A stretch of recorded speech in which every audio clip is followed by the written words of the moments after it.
Contractor সে থেকে আমাদের একটা জায়গা আর কি কিনে, আমাদের বাসার পাশে আর কি জায়গাটা, সেটা সে কিনে। তো আমার চাচাকে তখনই সব লেনদেন বুঝাই দেওয়া হয়েছে। 10 লাখ টাকা তখন ছিল জায়গার মূল্য। তো আমার চাচাকে সেই জায়গাটা বুঝাই দেওয়া হয়েছে। তারপর বুঝাই দেওয়ার পর তার যত জায়গা, যত দলিলপত্র যাচ্ছে তখনই আমার বাবাকে দিচ্ছে। তো এর মধ্যে যখন টাকা বুঝাই দেওয়া ওনাকে হয়ে গেছে, তখন আমার বাবা মা ব্যান্ডারের মাধ্যমে সেই জায়গার কাগজগুলো ব্যান্ডারকে দেখাইছিল। তো ব্যান্ডার বলছে যে জায়গার কাগজগুলো দাগনামা ভুল আছে। তার জায়গাটা মেনলি 32 দাগে, মানে 31 দাগে সরি, কিন্তু সে 32 দাগে তার জায়গাটা আর কি গাওয়া। তো এই জায়গাটা ঠিক করতে দিচ্ছিল আমার চাচাকে। তো চাচা সেই জায়গার কাগজপত্র নিয়ে ঠিক না করে দিয়ে উল্টো মানে তার ওই জায়গা আমার বাবা মারা যাওয়াতে সেই জায়গাটা তার ওয়াইফের নামে লিখে দেয়। তার ওয়াইফ আবার সেই জায়গাটা আরেকজনের কাছে আর কি বিক্রি করে ফেলে। তো যখন আমাদেরকে না জানে সেই জায়গাটা তারা বিক্রি করে ফেলে। তারপর আমরা যখন জায়গাটা ওইখানে যাই, তখন দেখি আমাদের জায়গার ভিতরে আমাদের হুমকি দামকি দিতেছে। যেই যার কাছে আর কি বিক্রি করে সে আমাদের হুমকি দিতেছে। ইভেন আমার চাচা ওইখানে ছিল, আমার চাচা আমাদের হুমকি দিতেছে যাতে আমরা ওই জায়গার মধ্যে যদি যাই তাহলে সে নাকি আমাদেরকে মার্ডার করবে, এরকম একটা হুমকি দামকি আমাদেরকে দিতেছে। তারপর সেই জায়গা তারা রাতের মধ্যে, আমাদের গ্যারেজ ছিল, সেখানে আমাদের গাড়ি ছিল, সেই গ্যারেজের মধ্যে আমাদের রড, গাড়ির পার্টস আর অনেক যাবতীয় অনেক কিছু ছিল। সেই জায়গার মধ্যে তারা রাতের মধ্যে তারা সেই জায়গা পিছন থেকে, গ্যারেজের পিছন থেকে তারা ভাঙা শুরু করে। তারপরে দিনের দিকে মানে যখন বিকাল হয়, বিকালের দিকে তখন তারা সামনের দিকে ভাঙচুর করে আমাদের গ্যারেজে রাতে সব কিছু যত রড ছিল, আমাদের এখানে জায়গায় বিল্ডিং করার ছিল আর কি, আমাদের এখানে একটা বাড়ি করবো, যার জন্য আমরা এখানে রড, সিমেন্ট আরও যাবতীয় অনেক কিছু ছিল, সেগুলো তারা ওইখান থেকে লুটপাট করে রাতের মধ্যে। আর তারপরে আমরা যখন ওই জায়গার মধ্যে ভাঙচুর করছিল, আমি আমার ভাই ওইখানে যাই, তখন তারা আমাদের হুমকি দামকি দিয়ে ওইখান থেকে সরাই দেয়। তো এই হলো আর কি আমার মানে বক্তব্যটা। আচ্ছা, এখন প্রশ্ন হচ্ছে যে আপনার চাচার কাছ থেকে আপনারা একটা জমি বাবদ কিছু টাকা লেনদেন করেছিলেন, তো লেনদেনের অ্যামাউন্টটা কত? লেনদেনের অ্যামাউন্ট ছিল 10 লাখ। তখন এই জায়গার মূল্য 10 লাখই ছিল। কতটুকু জায়গা? জায়গা 2 শতাংশ। এক শতাংশের দাম কত? এক শতাংশের দাম 5 লাখ। আচ্ছা আচ্ছা, তো টোটাল 2 শতাংশের জন্য 10 লাখ টাকা দিচ্ছেন? জি জি। আচ্ছা, আপনারা যে টাকাটা লেনদেন করলেন সেটা মানে কার পারপাসে লেনদেন করলেন? আমার বড় চাচার ছেলে, যেহেতু আমরা 2007 সালে তখন তো অনেক ছোট ছিলাম, যার কারণে আমার বড় চাচার ছেলে আমার বাবার সাথে ছোট থেকে চলাফেরা করতো, ওই ভাইয়ার মাধ্যমে লেনদেন করছে। ওই ভাইয়ার মাধ্যমে যতদূর মানে আমার বাবা আমাদের সাথে তো সব কিছুই শেয়ার করতো। ভাইয়ার মাধ্যমে 7,90,000 টাকা দেওয়া হয়েছে। এর মধ্যে ভাইয়ার সাথে আমার বাবার কিছু টুকিটাকি ঝগড়া হয় আর কি, মানে একটু মনোমালিন্য হয়। তারপরে আমার চাচা বাকি 2 লাখ টাকা আমাদের ঘর থেকে এসে নিয়ে যায়। আপনার চাচার নাম? আমার চাচার নাম হলো আবুল কাশেম। আবুল কাশেম? জি। এখন ঘটনা হচ্ছে আপনারা যে এতগুলা টাকা দিলেন, এটার কোনো লিখিত প্রমাণ আছে কি? না, লিখিত প্রমাণ নেই। আমার চাচা যেহেতু ভাই আমার বাবা বিশ্বাস করে তার ভাইকে টাকা দিয়েছে, তো এর জন্য আর কি আমাদের লিখিত প্রমাণ নেই, বাট আমাদের সাক্ষী আছে এখানে। যে আমরা তো প্রায় 15 থেকে 20 বছর ধরে এখানে জায়গাটার মধ্যে আছি। আর পুরো টাকার লেনদেনের সাক্ষী আছে আপনাদের কাছে? জি জি জি, পুরো টাকার লেনদেনের সাক্ষী আছে। আমাদের ম্যানেজার স্বীকার করবে? জি জি, সাক্ষীরা স্বীকার করবে? জি বলবো, জি বলবো। আচ্ছা, এখন আমরা একটু আন্টির কাছে যাব। সেটা হচ্ছে যে আপনার স্বামী যে এতগুলো টাকা লেনদেন করলো, সেটার আসলে লিখিত কোনো প্রমাণ নাই, কিন্তু সাক্ষী আছে, এরকমই মানে বললো আপনার মেয়ে।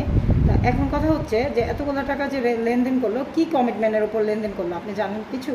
হ্যাঁ, বাইরে অনেক সম্পর্ক ভালো ছিল, সেই জন্য কাশেমকে টাকা দেওয়া হয়েছে। তো কাশেমকে টাকা দেওয়ার পরে মানে হঠাৎ করে তার মন পরিবর্তন হওয়ার কারণ কি?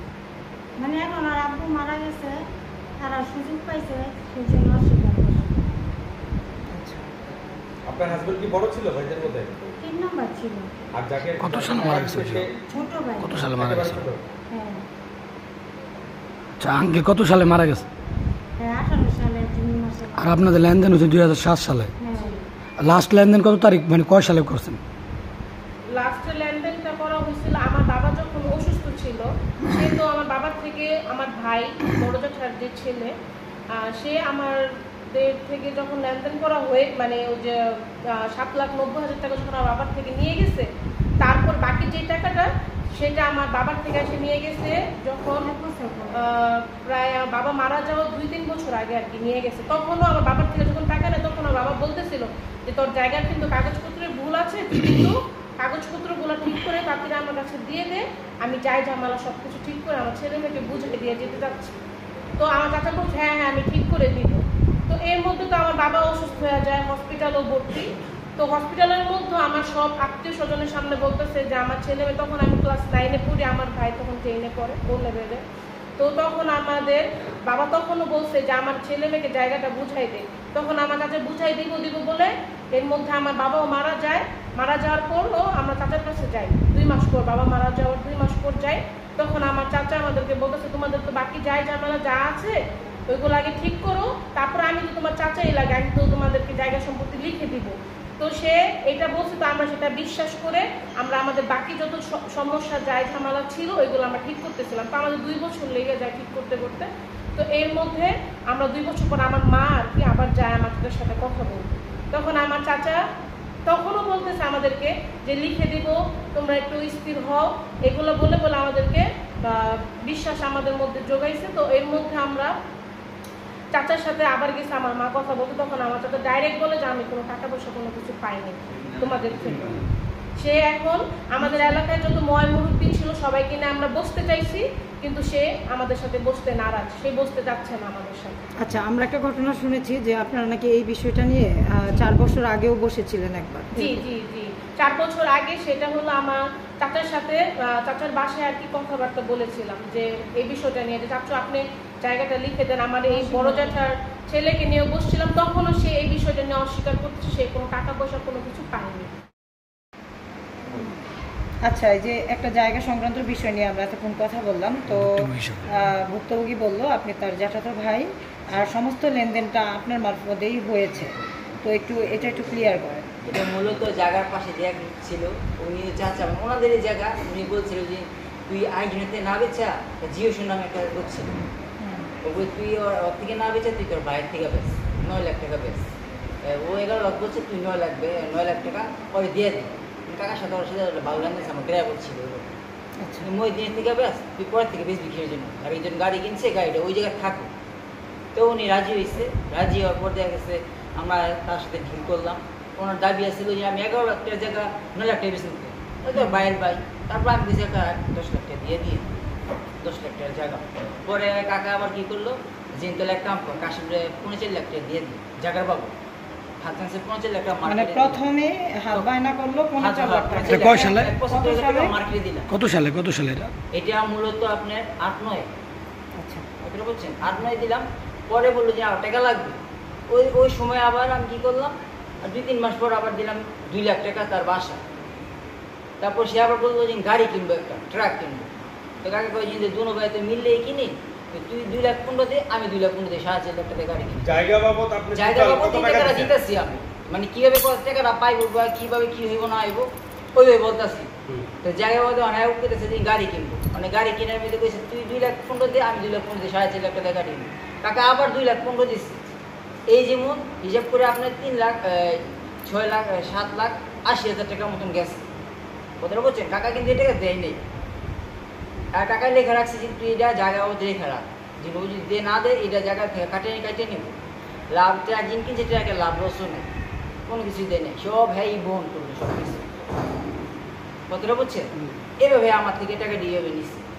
আর কাগজটা দলিলটা আমার থেকেই নিছে। কাকা যিনি বলছে যিনি ওর দাগ নাম্বারটা ক্লিয়ার করতে, তাদের বাসায় গিয়ে আমি তারা ঘুমাইছিল, আমি কাকা আপনি দিয়ে দিচ্ছে এই দাগ নাম্বারটা ক্লিয়ার করেন। এই যে দলিলটা দিচ্ছি, দলিলটা কিন্তু উনি আমার ফেরত দেয়নি, ওনার থেকে আছে। কাকা কি করলেন, ঠিক করতেছি কে এই যে পর্যন্ত কাকা অসুস্থ হয়ে পড়লো, এরা ঠিক আর রইল না।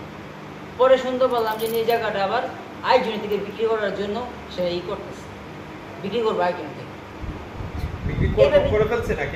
বিক্রিটা শুনছি আমি, একজনে এক এক ভাষায় কথা বলে। একজনে কয় সাপকাবলা করে রয়েছে, একজনে কয় রেজিস্ট্রি রয়েছে, মুখী রেজিস্ট্রি টাকা দিচ্ছে, এইভাবেই রয়েছে, মানে মুখে মুখে চলতেছে, কিন্তু কাগজপত্র এখনো দেখা হয় নাই রেজিস্ট্রি করছে কি করে নাই।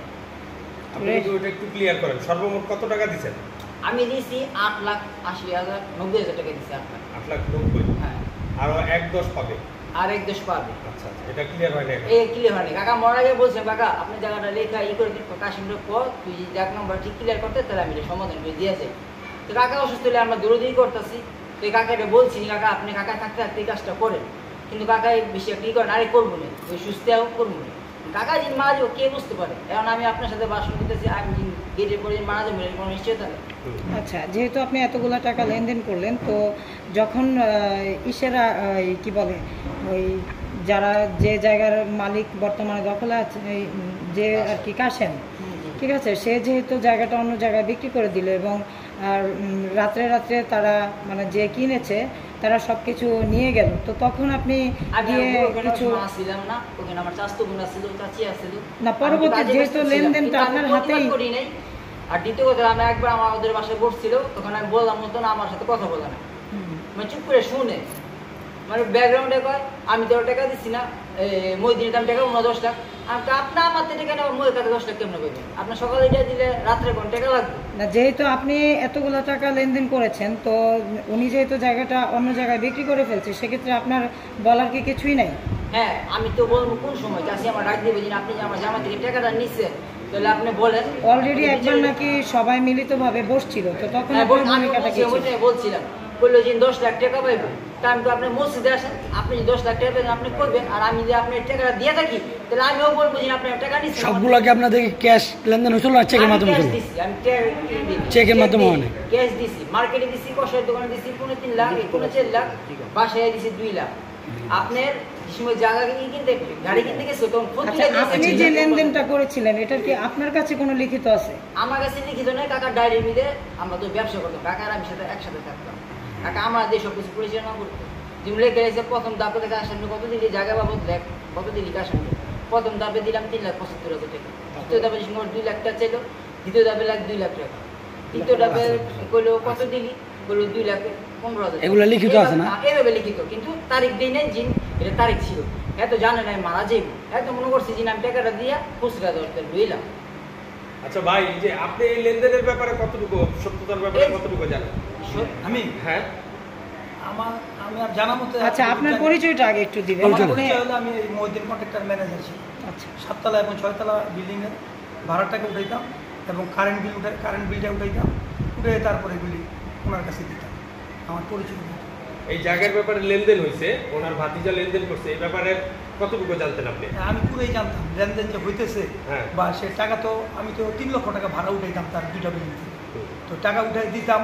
সে বসে এখানে এই যেখানে আছে এখানে বসে আলোচনা হতো কারে কত টাকা দেওয়া হলো, কীভাবে দেওয়া হলো, তার কাছে একটা ডায়েরি উঠাতাম, আমি লিখেও রাখছিলাম যে 8 লাখ টাকা দেওয়া হয়েছে, কিন্তু সেটা ওই আছে না আছে সেটা আমি জানি, কিন্তু আমি জানতাম যে 8 লক্ষ টাকা দেওয়া হয়েছে।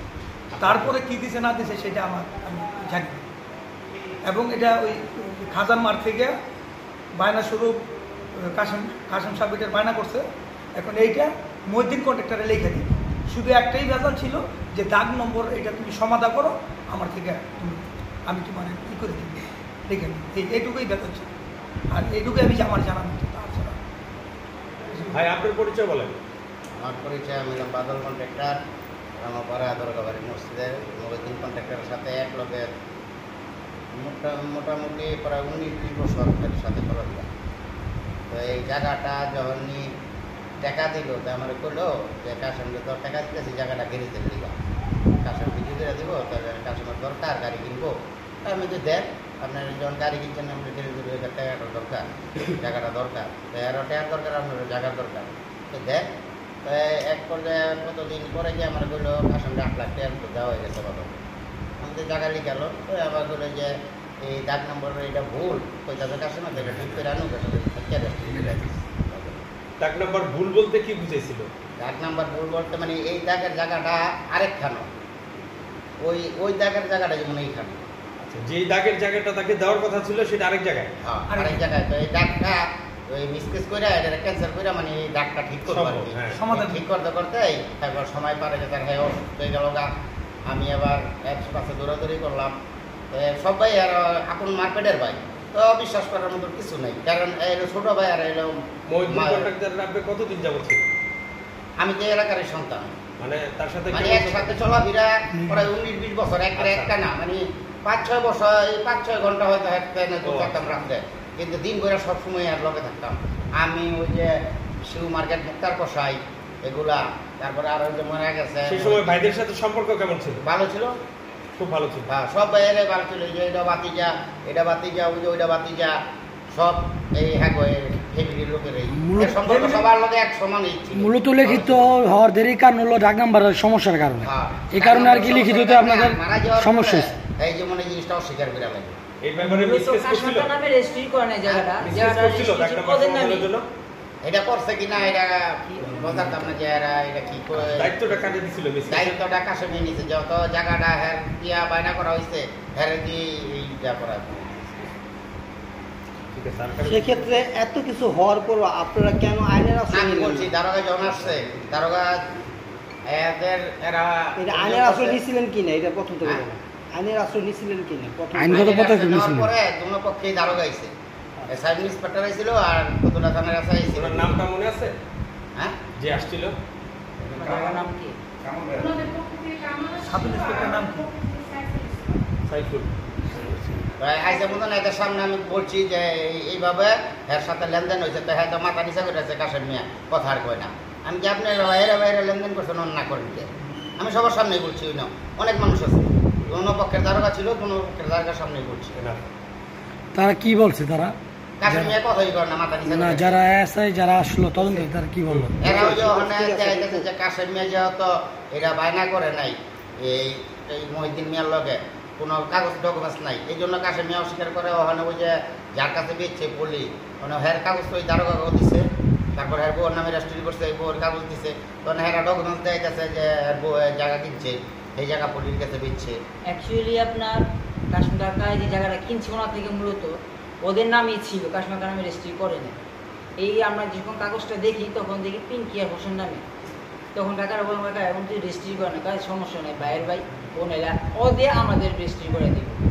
কিন্তু এই সুযোগে সে আবার তার বোন নামে লেখা দিচ্ছে, কাকা মারা গেল, মারার যেমন দাদি আমার জায়গা রেখা দিল, আমার বাড়িটা লেখাটা কি মারা যাওয়ার পরে লিখছে? হ্যাঁ হ্যাঁ, মারা যাওয়ার পরে মারা যাওয়ার পরে লিখছে কাগজটা লেখা ওদের নামে চুপে রেখা দিচ্ছে। 2020 সালে লিখছে, যখন 19-এ লাস্টে দা যে আপনার যখন আমরা কাগজ তদন্ত করি যে কাগজটা কার নামে, তখন তার বোন নামে লেখা হয়, আমরা আবার নকল তুলে আনি। একটা টাকা নিচে 2007 সালে 8 সালের মধ্যে এরকম। এখন ফিনিশিংটা বলেন যে এখন অরিজিনালি মালিক কারা এবং কি এটা একটু বললে। মানে মালিক কারা? মালিক তো মহিউদ্দিন সাহেব। মানে যখন এই কাগজে তার বউর নামে লইছে, মারার পরে যেমন মহিউদ্দিন কাশেম মিয়া লইছে এটা হের বউর নামে লইয়া এটা বিক্রি করছে পলির কাছে। ওখানে তো টাকা পয়সা নিচ্ছে, গ্যারেজ তুলছে, গ্যারেজটা তো প্রায় 15 বছর ধরে এখানে। আরেকটা জিনিস দেখেন আপনি, কাকাই নিল কাকার থেকে, তার বউ বেচলো আরেকজনের থেকে, এক জায়গাটা দুইভাবে কিভাবে ব্যস্ত এটা বললেন আপনারা?